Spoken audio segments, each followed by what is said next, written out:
Collaboration between the experts of the national museums of Romania, Ukraine, and the Republic of Moldova has resulted in an intriguing and unique exhibition that captivates the visitor with the splendor and mysteries of an old Neolithic civilization, the Cucuteni-Trypillian. Composed of more than 450 items, the collection is among the most significant discovered so far. The exhibition Cucuteni-Trypillian, a great civilization of old Europe, is on display in Rome at the Palazzo della Cancelleria from September 16th through October 31st. The exhibition is centered on meticulous recreations of common dwellings and the abundant pottery and ceramic artifacts that have been discovered since excavations began in the 19th century. A starting point would be to ask, the Cucuteni-Trypillian civilization, who were they?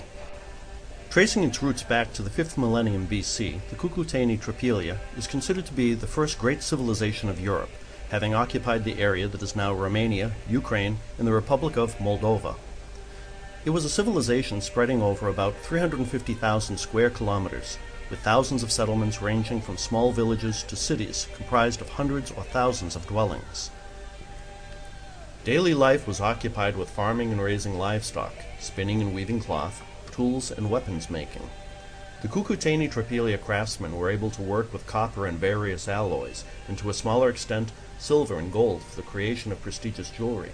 They also set up an intensive and elaborate trade network with neighboring populations.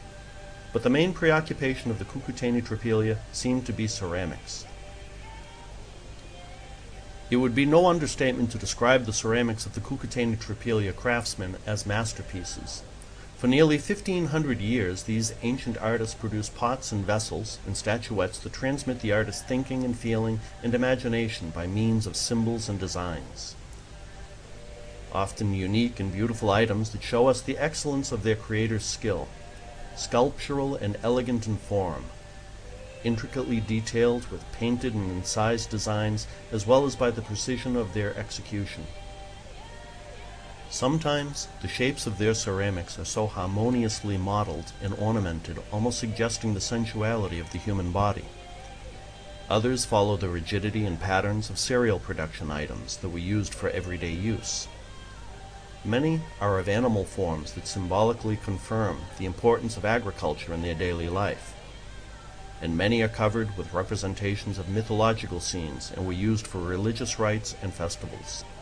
Most of the statuettes found in the archaeological excavations probably represented important persons. The faces of the men are long, with outlined noses, and most of the feminine statues are graceful, with long feet. Some are represented naked, while some others are wearing festive costumes, but without any masks on their face, and this is one of the mysteries of the Cucuteni-Trypillian culture. Mostly, the masks would be ceremonial in nature, bearing the images of sacred animals, celestial figures, or sacred birds. Many of the statuettes and ceramics are decorated with symbols that have a universal and enduring meaning, being recognized for thousands of years after their production, and some others are decorated with symbols that would only be known in the limited circle of initiates and priests partaking in their magical rites and liturgies. The Cucuteni-Trypillian practiced a curious cremation ritual that included incinerating the dead along with his house and its contents, thus returning the deceased to the earth, but also cleansing and sanctifying the location for the next house to be built on that site. But this practice came with a great cost. All the wood needed for the funeral pyres, the reconstruction of homes, along with the wood needed to fire their ceramics, contributed to vast deforestation, and over the course of their 1,500-year existence, negatively impacting their local economy, since resources had to be brought from further and further distances. And later, attacks from nomadic pastoral tribes and neighboring communities coming from the steppe regions of Eurasia are believed to have led to their decline and disappearance altogether. At present, we have more questions than answers about this important Neolithic civilization. The Cucuteni-Trypillian did not appear under the conditions of slavery-based societies, as was the case with Sumer in Egypt, but appeared as a result of community relations and trade relations, compatible with the modern ideals of democracy and self-government. The present exhibition displays several thematic collections of Romania, Ukraine, and Moldova, and is the first international exhibition showing some of the most representative materials of Cucuteni-Trypillian culture.